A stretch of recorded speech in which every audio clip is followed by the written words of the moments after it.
that don't know me, because there's probably a lot of people that don't know me. I just wanted to hop on here real quick, and usually I talk about mental health, panic attacks, anxiety, um, and how it plays a role in our lives, but we can take control back of it if we are willing to change a little bit in order for us to have a more calm, peaceful life.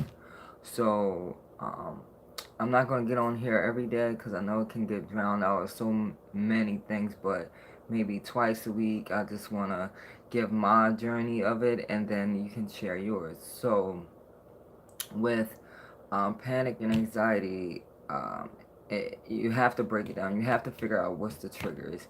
And it can be mental, it can be emotional, it can be physical or spiritual.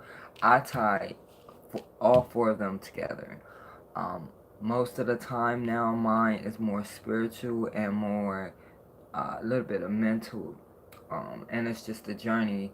You are on your own journey of figuring out why, where they come from. It can be hereditary, not hereditary, but a history of family mental illness. I did not realize until sometime last year, the year before that, that it's ran on my mom's side of the family. And also for me, what I eat, what I listen to, who I surround myself around, my environment, and then spiritually for me, it's me fighting the new me that is coming to life, is fighting the old me that's trying to stay. So it's hard to pinpoint what's really going on unless you're going through it. It wasn't until I was having severe panic attacks that I actually had to go see a therapist because they were getting so overwhelming. And for me, caffeine is not good for me, so I had to eliminate consuming large amounts of caffeine. And I had to change how I was eating. I realized that certain things I ate was a trigger. If I eat too much sugar, even alcohol, consume too much alcohol, it's a trigger. So trying to figure out um, what's going on with yourself, and it's not easy. Mental health, trying to tackle mental health is not easy. It can get overwhelming. I still go through days. This morning when I woke up, I was having a panic attack. I don't sleep well at night. That could be a contribution of it, and my dreams are kind of like eh. So for me, waking up in that mode, I know that my first priority is to get myself at a calm state. So deep breathing for me works. It takes a while, and then just trying to refocus myself. Does it work every time? Not always. It's just a consistent thing. You have to be consistent in whatever you do. It could be like trying to lose weight. If you're not consistently eating healthy, you can't expect to lose weight either. So anything in life, goal, you have to be consistent if you want it to see it through.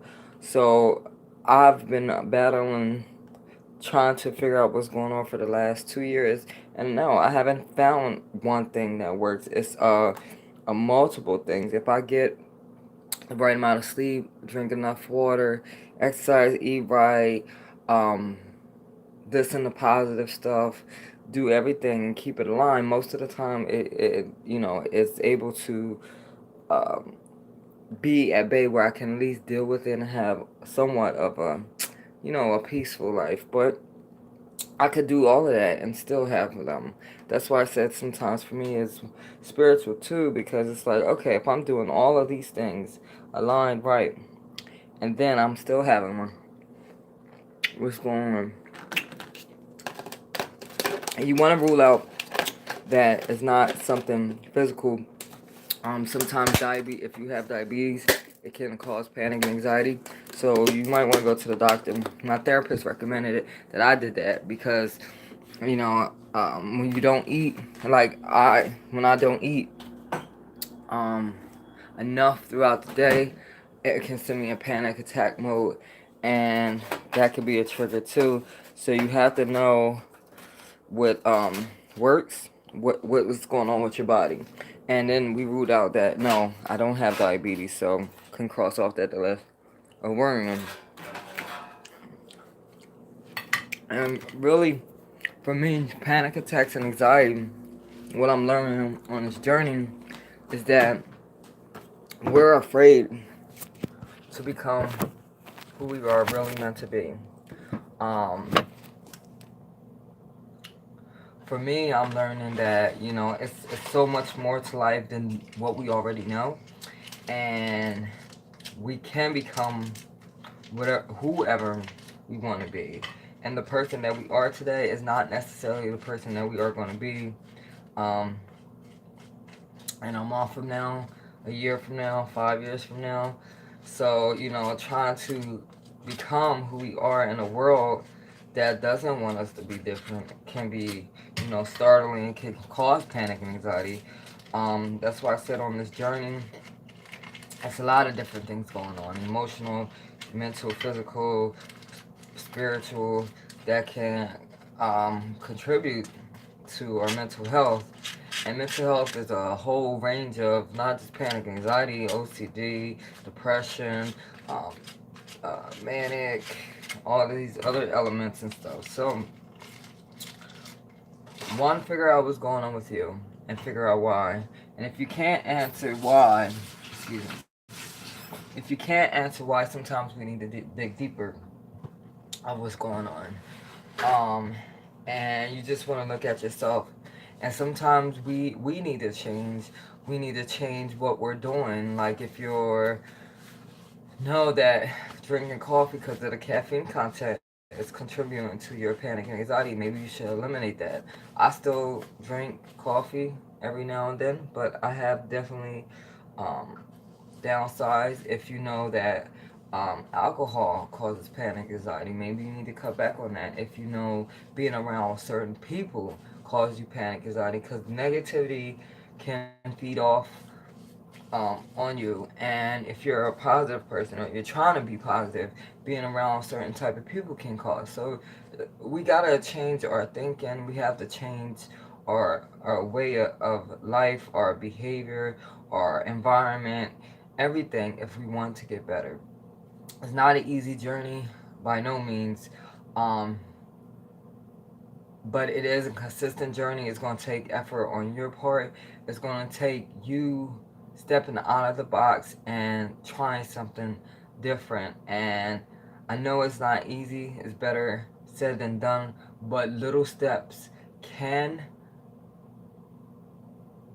get you to make bigger steps, and then you'll eventually get it. Even if you have to go at a slower pace, it's your journey. You don't have to race against anyone. It's you versus you. So however you get there, I just want people to get to the point where they are can at least be at peace every day. Life is going to happen, situations going to happen, chaos is going to happen, but at least you know that even with all this stuff going on, you can still find some peace within yourself that that you don't have to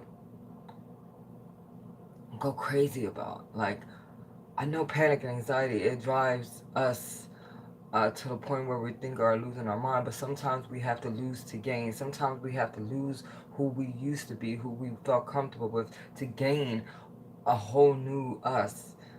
And that person, will be able to live and not just exist. And that is the whole purpose of me doing these videos, the whole purpose of me talking about mental health, to get us to the point where we can live in this world and enjoy this world. Because, yeah, even with all the chaos going on,